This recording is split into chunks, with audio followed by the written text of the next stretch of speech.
You don't have a money problem. You have a system problem. That single idea explains why so many people feel stuck with money. They earn. They try. They worry. Yet nothing really changes. And here's the important part. This isn't a personal failure. It's a design failure. Because money doesn't improve through effort alone. It improves through structure. If you're between 18 and 40, this matters more than you think. Because this is the phase where habits get locked in. The way you handle money now quietly decides how stressed or calm your future feels. Most people believe they have a spending problem, or an income problem, or a discipline problem. But in reality, they're running their finances without a system. And money without a system always leaks. Let's break this down calmly and clearly. First idea, willpower is not a money strategy. Most people manage money emotionally. They say things like, I'll be careful this month, or I just need to control myself. That sounds sensible, but it never lasts. Why?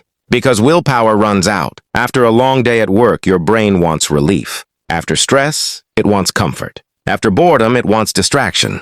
That's when most money decisions are made, not when you're focused, not when you're motivated. If your entire money plan depends on you being disciplined every day, it will eventually fail. A good money system works even when you're tired, even when you're busy, even when you don't feel like thinking. Second idea, more income doesn't fix broken systems. Many people believe the solution is simple. Once I earn more, everything will be fine. But look closely. You'll see people earning good money who still feel stressed, still checking their balance, still wondering where it all goes. Income is just fuel. A system is the engine. If fuel goes into a weak engine, performance doesn't improve. Sometimes it gets worse. When income rises without structure, spending quietly rises too. Lifestyle expands. Subscriptions grow. Convenience becomes normal.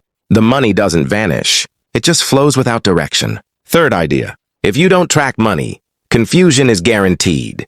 Many people say, I don't even spend that much, or I don't know where it goes. But money always leaves a trail. Without tracking, the brain fills the gaps with emotion, frustration, guilt, self-blame.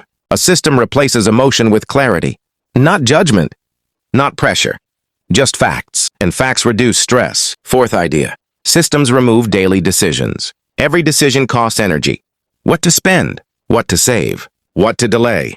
When you decide these things every day, you get tired. And tired decisions are usually expensive decisions. A system decides once, then repeats automatically. That's why systems work better than motivation. Now let's make this real. Imagine someone named Jack. Jack is 29. He lives in the UK. He earns a stable income. Not huge, but decent. At the start of each month, Jack feels optimistic. This month I'll stay on track, he thinks. Week 1 feels fine. Week 2 feels manageable. Then normal life happens. A takeaway after work. A quick online order. A weekend out. A subscription renewal. None of it feels reckless. None of it feels like a big decision. But by week 3, Jack starts checking his balance. By week 4, saving feels impossible again. Jack gets frustrated. He blames himself. I need more discipline. I need to earn more. But the problem isn't Jack. The problem is that Jack's money has no system. It arrives, then reacts. Now let's change one thing. Instead of hoping money behaves, Jack gives it instructions. The moment his income comes in, 3 things happen. One portion moves to savings. One portion is set aside for fixed bills. One portion is clearly marked for everyday spending. Nothing complicated. Nothing fancy. Now when Jack spends, he knows what he's using. When the spending portion ends, it ends. Not because he failed, but because the system has boundaries. Stress drops. Clarity increases.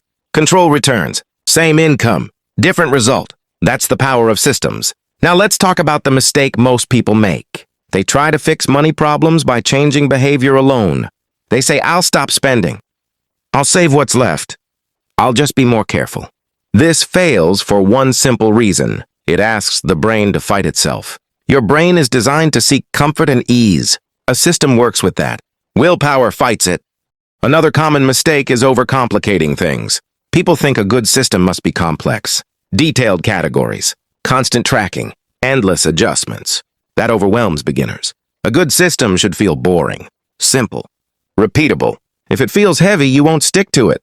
Now here's the logical takeaway. Smart money thinkers don't rely on motivation. They design structure. They don't ask, will I make the right choice today? They ask, what choice will happen automatically? They understand that money habits are shaped by systems, not intentions. They focus on flow, not perfection. Clarity, not guilt. They build systems that protect future them from present emotions. That shift changes everything. Now let's make this practical. Here's one action you can take today. Just one. The next time money comes in, pause. Before spending anything, decide where it will go. Not in your head. Write it down, even in your phone notes. Create 3 simple buckets. Essentials. Future.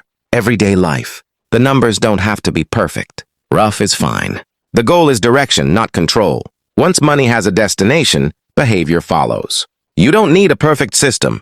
You need a working one. If this way of thinking brought clarity, stay connected with cash logic. This channel isn't about hype.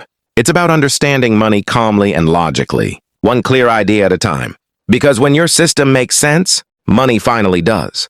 That's cash logic.